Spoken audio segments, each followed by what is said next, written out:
설 명절을 보내는 가운데 하나님의 은혜를 사모하여 예배의 자리에 나오신 우리 성도님들, 또 찬양으로 하나님께 영광 돌린 예향 찬양단, 또 할렐루야 찬양대, 하나님께서 영광 받으심을 감사드리고, 오늘 예배 가운데 하나님의 위로부터 주시는 평강과 은혜가 함께하기를 원합니다. 오늘 말씀은 1월 첫 주부터 계속 이어지는 에베소서 4장의 말씀인데요, 30절에 보시면 하나님의 성령을 근심하게 하지 말라, 그렇게 말씀합니다. 주님께서는 우리에게 염려하지 말라고 하셨는데 성령님은 근심하시는 분이신가? 그렇지 않습니다. 여기서 근심이라는 이 원문의 단어를 찾아보면 슬픔이라고 되어 있어요. 성령님을 슬프시게 하지 말라. 우리는 이미 예수 그리스도의 십자가 공로로 옛사람을 벗고 새 사람을 입게 된 하나님의 자녀, 신분이 변화되었기에 이제는 하나님의 원수된 자로 사는 것이 아니라 성령님을 기쁘시게 하는 자로 살아야 된다, 그렇게 말씀하고 있는 것이지요.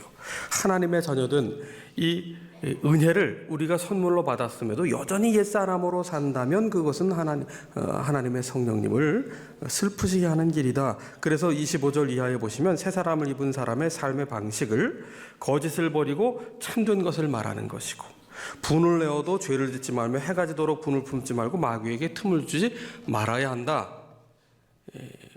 우리가 분노의 마음을 해가 지도록 두고 있으면 그 다음날까지 계속 분노의 마음을 품고 있으면 거기에 마귀가 틈을 타고 들어와서 집을 짓고 마귀가 주인 노릇을 하게 된다는 거예요.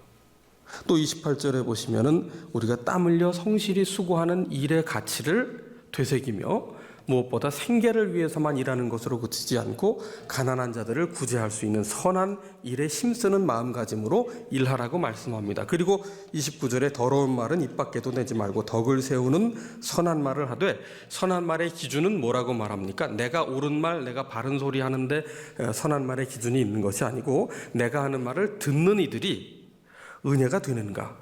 다시 말해서 그리스도 가운데서 다시 살아갈 힘과 용기를 얻게 하는 살리는 말인가? 그것을 유념하여 말하라고 말씀합니다. 그러니까 새 사람 입은 삶의 방식에 대하여 25절 이하부터 하시는 말씀은 전부 이 땅 위에 살아가는 우리의 일상생활 속에서 나타나야 될 삶의 방식으로 그렇게 우리에게 제시하고 있다는 점을 주목해야 됩니다. 새 사람 된 삶은 하늘에 뜬구름 잡는 삶에서부터 시작되는 것이 아니고 구체적인 일상의 현장에서 거짓말하지 않고 진실을 말하는 것, 분노를 마음에 두고 앙심 품으며 살지 않는 것, 성실히 땀 흘려 일하는 것, 선한 말로 은혜 끼치는 것이다, 그렇게 말씀하는 것이지요. 우리는 성령님을 기쁘시게 하며 살고 있습니까? 아니면 슬프게 하며 살고 있습니까? 우리가 성령님을 기쁘시게 하며 사는 것이야말로 우리의 삶을, 새 사람 입은 삶을 기쁨으로 누리게 되는 길인데, 그 성령님은 30절 말미에 보시면 너희가 구원의 날까지 인치심을 받았다. 구원의 날까지 성령께서 우리를 인치셨기 때문에 우리는 이제는 새 사람이고 성령님을 기쁘시게 하며 살아야 된다고 말씀하는 거예요. 이 인쳤다는 표현은요, 도장을 찍었다는 표현인데요, 에베소서 1장에도 이 표현이 나오거든요. 에베소서 1장을 한번 가봅시다. 에베소서 1장 13절을 한번 펼쳐보시고요, 에베소서 1장 13절을 같이 한 목소리로 읽겠습니다. 그 안에서 너희도 진리의 말씀 곧 너희의 구원의 복음을 듣고 그 안에서 또한 믿어 약속의 성령으로 인치심을 받았으니 아멘. 자, 진리의 말씀, 복음을 들었어요. 복음을 받았습니다. 그리고 끝난 것이 아니라 마음의 찔림을 받아 회개하고 예수 그리스도를 구주로 믿어 영접을 했습니다. 그로 말미암아 하나님의 자녀가 된 것을 1장 13절에 보면 약속의 성령으로 인치심을 받았다, 그렇게 말씀하고 있어요. 이 도장을 찍었다는 것인데요, 도장을 찍는 행위는 보통 어디에서 이루어집니까? 계약서를 작성할 때 갑과 을의 관계에서 도장을 찍으면 그 계약이 유효하게 되고 상호 책임을 지게 되어 있습니다. 하나님은 어떤 분이세요? 우리를 하나님의 자녀 삼기로 언약을 하신 분이세요. 여기 하나님의 언약의 특징이 있는데, 세상에서의 계약은 갑과 을의 조건이 맞을 때 계약이 성사됩니다. 하나님의 언약은, 하나님은 의로우신데 우리는 죄가 가득해요. 그래서 이 둘 사이에는 계약이 성립될 수 있는 조건이라고는 하나도 찾을래야 찾을 수가 없어요. 그래서 하나님이 어떤 방식을 택하셨느냐 하면 흠 없으신 독생자 아들 예수 그리스도를 이 땅에 보내어 주셔서 십자가에 달려 우리가 치러야 될 죄값을 대신 감당하게 하셨어요. 생명의 값, 피값을 지불하심으로 우리의 죄를 다 멸하여 주시고 우리를 하나님의 자녀 되게 하신 것. 이게 하나님의 언약의 핵심이거든요. 우리가 하나님의 자녀들 아무런 자격도 공로도 없는데 하나님 편에서 친히 값을 치러 주셔서 우리를 자녀 삼아 주셨다. 거룩한 백성 되게 하셨다. 언약을 맺어 주신 거예요. 그것이 바로 성령님께서 도장을 찍어 주셨다는 그 뜻의 의미입니다. 하나님께서 책임지시겠다는 표로 언제까지요? 구원의 날까지 인치심을 받았다. 주님 재림하시는 날까지, 세상 끝날까지 성령님께서 하나님의 자녀된 언약 백성을 보증하여 주시니 너희가 어찌 옛사람을 다시 입고 성령님을 슬프게 할 수 있느냐. 이제는 옛사람을 미련 없이 벗고 새사람의 신분으로 살아야 한다고 말씀하고 있는 거예요. 이 인치셨다는 것, 도장 찍었다는 말에 또 다른 두 번째 의미가 있어요. 그것은 누구의 소유냐? 그것을 알려주는 표입니다. 바울이 에베소 교회에 편지를 보낼 당시에 에베소에는 목재업을 하는 사람들이 많았는데 에베소라는 도시는 항구를 끼고 있었어요. 모든 도시는 비행기가 없을 때에는 육로나 항로를 통해서만 무역을 할 수가 있습니다. 그래서 좋은 나무를 베어다가 강으로 흘려보내면 이제 바다로 다 이제 에베소까지 오게 되는데, 그러면 이 목재를 구하러 오는 사람들이 그 목재상을 통해서 나무를 보고 이제 흥정을 해서 거래가 성사되면 그 큰 나무를 한꺼번에 운반할 수도 없잖아요. 또 한꺼번에 보관할 수도 없으니까 어떻게 하느냐. 이 목재를 산 사람이 값을 지불한 후에 이 쇠뭉치 같은 망치에다가 자기만 알 수 있는 표식을 달아서 나무에 쾅 도장을 찍는 겁니다. 그러면 그 도장은 내 거라는 표시가 되기 때문에 나중에 목재가 필요할 때 거기 상인에게 와서 내가 도장 찍은 것 그때 사놓은 것 달라고 하면 가져가는 거죠. 마치 목축업하는 분들이 소와 말을 풀어서 뭐 방목하거나 할 때 그 쇠 인두를 달고 가지고 낙인을 탁 찍으면 어디에 가도 누구 소유인지 알게 하는 것과 똑같은 것이지요. 우리가 예수님을 구주로 영접하게 되면 성령님께서는 마치 도장을 찍으시듯 우리가 하나님의 자녀다, 하나님께 속했다, 우리는 이제 더 이상 원수 마귀의 것이 아니라 죽음의 것이 지배를 당하는 존재가 아니라 우리는 생명을 얻은 구원받은 하나님의 자녀요, 하나님께 속한 자다. 언제까지요? 주님이 재림하시는 그날까지 성령님께서 내주하시며 지켜주시는 표로 그렇게 도장을 찍듯 함께 하신다는 거예요. 이 성령님께서 우리를 인쳐주셨다는 이 말씀을 되새겨볼 때 우리는 근원적으로 우리 자신을 새롭게 할 능력이 없음을 다시금 고백하게 됩니다. 우리는 그전 늘 자고 일어나면 또 옛사람의 습성, 익숙한 대로 살아가려는 방식을 고수하려고 하는데 오직 예수 그리스도의 십자가의 보혈로 우리가 깨끗게 되지 않았습니까? 은혜지요. 우리의 노력으로 우리의 값으로 산 것이 아닙니다. 그렇기 때문에 우리가 할 수 있는 것은 무엇이냐면 이제 새로운 신분이 되었기에, 언약을 입었기에 옛사람에 대한 미련을 벗어버리고 새사람을 입는 거예요. 여러분, 은혜는 하나님께서 전적으로 우리에게 주시는 선물입니다. 우리의 행위로 더할 수가 없어요. 그러나 은혜받아 구원받은 이후에 성화되어가는 삶은 우리가 힘써 지켜야 되는 영역입니다. 그래서 성령께서 하나 되게 하신 것을 힘써 지키라고 명하지 않으셨어요? 성령께서 우리에게 새겨주신 이 도장과 같은 사랑을 더럽혀지지 않도록, 정결하도록 지키기를 힘쓰라는 거예요. 그렇게 지켜낼 때 성령님을 기쁘시게 할 수 있고, 다시 옛사람의 옷을 입을 때는 성령님을 슬프시게 할 수밖에 없다고 말씀하는 거지요. 그러면서 성령님을 기쁘시게 하는 길로 이제 31절에 버려야 될 것을 말씀하고 32절에 다시 우리가 입어야 될 것을 말씀하는데, 31절을 읽어보겠습니다. 너희는 모든 악독과 노함과 분냄과 떠드는 것과 비방하는 것을 모든 악의와 함께 버리고. 아멘. 버려야 되는 거예요. 옛사람은 버려야 돼요. 고민하지 말아야 되고 미련 두지 말아야 되고 가차없이 버려야 되는 겁니다. 새 사람은 입는 거예요. 위로부터 임하는 은혜를 우리가 입는 것인데 그러기 위해 우리가 먼저 해야 될 일은 버려야 되는데, 악독을 버려야 되고 노함을 버려야 되고 분냄을 버려야 되고 떠드는 것을 버려야 되고 비방을 버려야 됩니다. 여러분, 분노를 쏟아낸다든지 떠든다, 수근수근거리는 거죠. 또 비방을 한다. 이건 우리가 너무나도 거리낌 없이 언제나 일상에서 하는 것인데, 그런데 이것은 새 사람을 입는 일에 이것은 전혀 도움이 되지 않는다. 버려야 된다. 그래야 성령님을 기쁘시게 하는 새 사람을 입을 수 있다고 말씀합니다. 그러면서 해야 될 일을 32절에 말씀합니다. 우리가 입어야 될 새 옷인데 무엇일까요? 32절을 읽어봅니다. 서로 친절하게 하며 불쌍히 여기며 서로 용서하기를 하나님이 그리스도 안에서 너희를 용서하심과 같이 하라. 아멘. 서로가 중요해요. 서로가.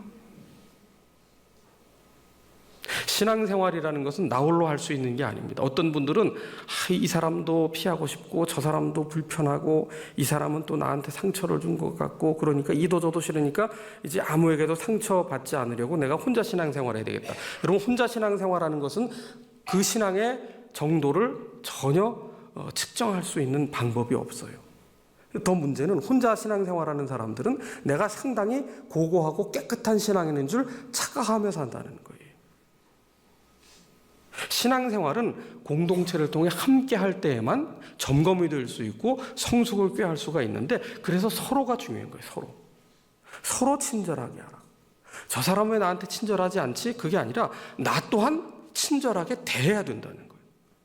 서로 긍휼히 여기라, 불쌍히 여기라. 저 사람 왜 불쌍히 여기는 마음이 없지가 아니라 내가 먼저 불쌍히 여기는 긍휼의 마음을 품어야 된다는 거예요. 서로 용서하라. 저 사람은 용서할 줄 모르지가 아니라 나도 용서할 줄 알아야 된다는 거예요. 왜 저 사람은 내게 용서를 구하지 않지? 그렇게만 생각하는 것이 아니라 나도 용서를 구하는 자가 되어야 한다는 거예요. 그런데 우리가 여기에서 새 사람을 입은 그리스도인에 대해서 우리가 생각할 때, 서로 친절하게 해야 되겠다, 서로 불쌍히 여겨야 되겠다, 여기까지는 어느 정도 동의가 되는데, 서로 용서하라, 이 부분에서 그만 확 막혀버립니다. 서로 용서하라. 왜냐? 용서라는 것은 참 어려운 일이거든요. 마음에 걸리는 일이거든요. 쉽지 않은 일이거든요. 그래서 우리말에 이런 말이 있잖아요. 내 눈에 흙이 들어가기 전까지는 절대 무엇할 수 없다? 용서할 수 없다. 그러니까 죽기 전까지 뭐가 안 된다는 거예요? 용서가 안 된다. 살아생전에 안 되는 게 뭐예요? 용서. 용서는 그만큼 어려운 일이에요. 더욱이 그리스도인에게 용서가 부담스럽게 다가오는 이유가 있어요. 용서해야 된다는 의무감만 우리 속에 있거든요. 그래서 용서하기로 마음을 먹은 다음에 어렵게 하나님 앞에 용서하기로 기도를 했어요. 그렇게 기도를 다 드리고 났는데 우연히 그 사람을 마주친다든지, 그 사람이 갑자기 떠오른다든지, 꿈속에 나타난다든지, 그 사람과 동명이인인 사람의 이름을 듣게 된다든지, 신문에서라도 그 사람 이름을 보게 되면 어떻게 돼요? 가슴이 덜컥 내려앉고 속에서 마치 흙탕물 가라앉은 거 뒤집으면, 흔들면 다시 흙탕물 일어나는 것처럼 속에서 미움과 분노와 그냥 막 이 독이 막 그냥 막 핏발이 눈에 서기까지 확 솟아오르면서 입맛이 딱 떨어진단 말이죠. 그러면 그때 우리 속에 또 다른 부담이 생기기 시작해요. 뭐냐 하면, 내가 용서하기로 작정을 했는데 왜 그 사람을 생각하면 여전히 미움과 분노가 내 속에서 올라오는가라고 하면서 제대로 용서하지 못한 자신의 마음에 대하여 자책하는 마음까지 또 품게 된다는 거죠. 그러니까 세상 사람들은 그저 내가 용서 못할 사람에 대해서 저주하면 그냥 끝나는데, 우리는 용서해야 된다는 부담감과 함께 용서했음에도 그 사람이 밉다는 그 자책감이 들어서 이중고를 겪는단 말이죠. 찰스 스탠리 목사님은 이런 말을 했어요. 주님께서 용서하라고 말씀하신 것은 맞지만, 그러나 우리가 누군가를 용서하기로 마음 먹고 기도했다고 해서 우리 마음속에 있는 앙금까지도 순식간에 다 사라지거나 잊혀지는 것은 아니다. 과정이 필요하다는 거예요. 불쑥불쑥 난데없이 솟아오르는 그 미운 감정이 들 때에도 나의 연약함을 있는 그대로 인정하면서 하나님 앞에 그것조차 맡기는 법이 필요하다는 거죠. 오늘 우리는 이 본문 속에서 용서의 기준을 다시 한번 살펴볼 필요가 있는데요. 자, 32절을 다시 봅시다. 서로 용서하기를 어떻게 하라고요? 하나님이 그리스도 안에서 너희를 용서하심과 같이 하라. 우리가 왜 용서를 해야 됩니까? 하나님께 용서받았기 때문이에요. 그러니까 용서란 내 기준으로 부합할 때 용서해야 되는 것이 아니고 사회 통념상 용서해야 되는 것이 아니라고 말씀하는 거예요. 하나님께서 우리에게 독생자를 통해 보여준 십자가에서 드러난 사랑은 뭐냐 하면 우리가 아직 죄인 되었을 때 죄를 깨닫지도 못하고 회개하지도 않았을 그때에도 이미 우리의 죄를 대신하여 십자가를 지시기를 마다하지 않으셨던 그 그리스도의 은혜, 그 증거가 거기에 있기에 이 은혜의 관점에서, 내가 빚진 자의 관점에서, 죽을 죄인을 살리셨다는 이 하나님의 은혜의 관점에서 주님의 용서를 품고 이제 내가 용서를 받았으니 용서를 해야 한다고 우리에게 말씀하고 계신 거죠. 그럼에도 용서는 매우 어렵습니다. 아마 평생의 과업이 될 만큼 정말 용서는 너무너무 하기 어려운 그런 일인데요. 마음전쟁 끝내기의 저자인 조이스 마이어 목사님은 이 용서란 무엇인가에 대하여 말하면서 용서하지 못하는 마음 상태를 두 가지로 표현을 하고 있어요. 우리가 누군가를 용서해야 되는 이유는 은혜를 받았기 때문인데 그럼에도 용서하지 못하는 그 마음이 드는 것, 그 용서를 못하는 마음을 품는 것, 그건 뭐냐 하면 첫 번째, 사탄의 미끼를 무는 것과 같다, 그렇게 말하고 있습니다. 사탄이 던진 미끼를 무는 것과 같다. 한번 생각해 보십시다. 물고기를 낚는 낚시꾼이 미끼를 잘 만들어서 던졌어요. 그러면 미끼를 물었을 때 물고기가 손해입니까? 낚시꾼이 손해입니까? 물고기가 손해죠. 우리가 누군가를 용서하지 않는 마음을 품고 있는 것은 사탄이 던진 떡밥을 우리가 딱 무는 것과 같다. 사탄이 손해입니까? 아니면 용서하지 못하고 그 미끼를 문 사람이 손해입니까? 미끼를 문 사람이 손해가 된다는 거예요. 우리는 홀로 살 수가 없어요. 사람과 함께 섞여서 관계 속에 살아갈 수밖에 없는 사회적인 존재입니다. 하루에도 수십 번씩 사람과 부딪히며 말이 섞이며 마음 상하는 일이 하루에도 수십 번 일어나요. 쉽게 상처를 받고 화내고 싶은 마음이 불쑥불쑥 일어난단 말이죠. 마치 지뢰밭을 지나는 것 같은 그런 마음 상태를 우리는 경험하고 있는데, 그래서 예수님 우리에게 뭐라고 말씀하셨어요? 시험에 빠지지 않도록 깨어있어 기도하라. 우리가 주님의 말씀을 되새겨봐야 할 것은요, 주님은 한 번도 우리 인생에 시험이 없을 것이다 말씀하지 않았다는 거예요. 시험이 올 것이다. 그러나 시험에 빠져들지 않도록 깨어있어 기도하라고 우리에게 말씀하시는 거죠. 여러분, 마귀는 우리를 항상 올무에 넣어서 끌고 가기 위해 우리의 미끼를 넣어준단 말이에요. 예수님께서 공생의 사역을 시작하기 전에 40일간 기도를 하셨어요. 광야에서. 그것도 40일간 금식하시며 작정 기도를 하셔서 정말 성령 충만하셔서 공생애를 시작하시려고 할 때 그 첫걸음을 내디딜 때 가장 먼저 예수님을 환영한 것은 무엇이었습니까? 마귀의 시험이었어요. 우리가 그걸 좀 눈여겨봐야 될 필요가 있습니다. 새해가 돼서 옛사람을 먹고 새사람을 입어야 되겠다. 내가 올해부터는 말씀을 좀 묵상해야 되겠다. 말씀을 통독해야 되겠다. 매일 성경으로 큐티를 해봐야 되겠다. 내가 큐티 나눔도 좀 해봐야 되겠다. 전도를 좀 해봐야 되겠다. 내가 기도 생활을 해봐야 되겠다. 옛사람을 좀 벗어야 되겠다. 거짓말 좀 안 하고 화를 좀 덜 내야 되겠다. 그럴 때 가장 먼저 누가 환영을 한다고요? 마귀가 환영을 하는 거예요. 왜? 잠들어 있는 영혼은 마귀가 안 건드리는데 깨어나는 영혼은 마귀가 제일 싫어한단 말이에요. 마귀들이 비상벨을 울리는 거예요. 저 누가 깨어나고 있다. 빨리 다시 잠재워라, 잠재워라 해서 미끼를 막 던지는 거예요. 옛사람의 옷을 다시 입도록 우리에게 분노할 수 있는, 거짓말할 수 있는, 악독과 노함과 분냄과 떠드는 것과 비방을 할 미끼들을 마구마구 그냥 막 융단 폭격하듯 던져준다는 거죠. 예수님은 이 시험에 어떻게 대응하셨어요? 마귀와 맞서 싸우지 않으셨어요. 혈기로 싸우지 않으셨어요. 말씀으로만 응대했을 뿐입니다. 말씀 하나로 모든 시험을 이기셨고, 그리고 그 뒤에는 기도의 능력으로 이기셨던 거예요. 우리에게 필요한 것은 바로 예수님이 가르쳐 주신 대로입니다. 시험이 찾아올 때 시험에 빠지지 않도록, 그 미끼를 덥석 물지 않도록, 옛사람으로 다시 돌아가지 않도록 깨어 있어야 돼요. 그것이 바로 말씀이고 그것이 바로 기도입니다.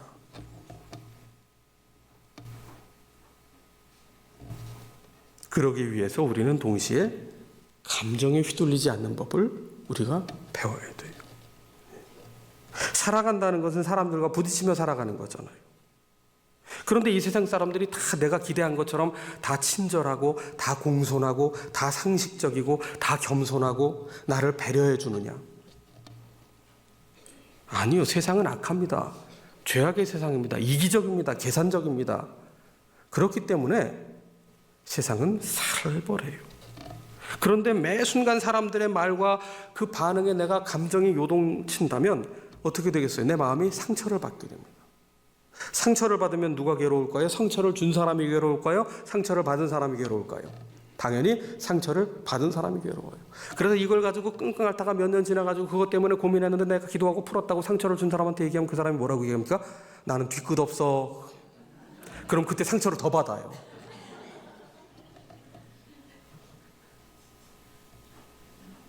여러분, 사탄의 미끼를 물지 말아야 될 이유가 어디에 있습니까? 우리의 마음을 지켜야 되기 때문이에요. 체스터톤이 이 오소독시에서 이런 말을 하고 있어요. 성경은 우리에게 이웃을 사랑하라는 말을 함과 동시에 우리에게 원수까지도 사랑하라는 말씀을 하고 있는데 그 이유는 아마도 대개의 경우에 그 둘이 동일한 사람이기 때문이다. 체스터톤은 아주 탁월한 그런 통찰을 하고 있습니다.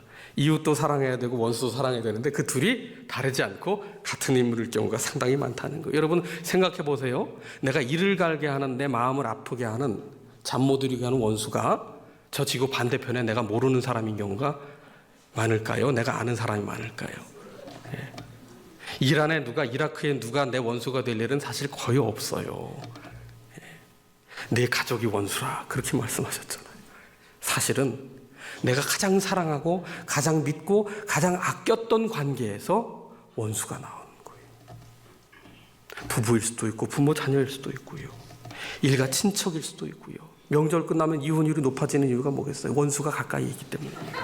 예. 직장 동료, 같은 밥을 먹었던 상대방 거래처 직원이 아니라 같은 한솥밥 먹었던 우리 직장의 우리 부서 사람과 원수질 일이 많지 남의 부서 원수질 일 없고요. 저 성북청 건너편에 있는 허다한 교회 성도와 내가 원수질 일 없습니다.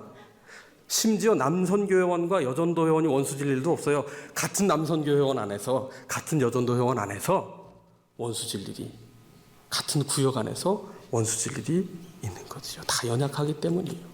다 연약하기 때문이에요. 누가 원수로 자처했기 때문이 아닙니다. 다 나도 원수가 있지만 그분에게는 내가 원수라고요. 그걸 알아야 돼요. 무엇이 살 길입니까? 용서하는 거예요. 용서. 그게 바로 내가 사는 길이고 성령님을 기쁘시게 하는 길이고 그것이 내가 성령 안에 기쁘게 사는 길이기 때문입니다.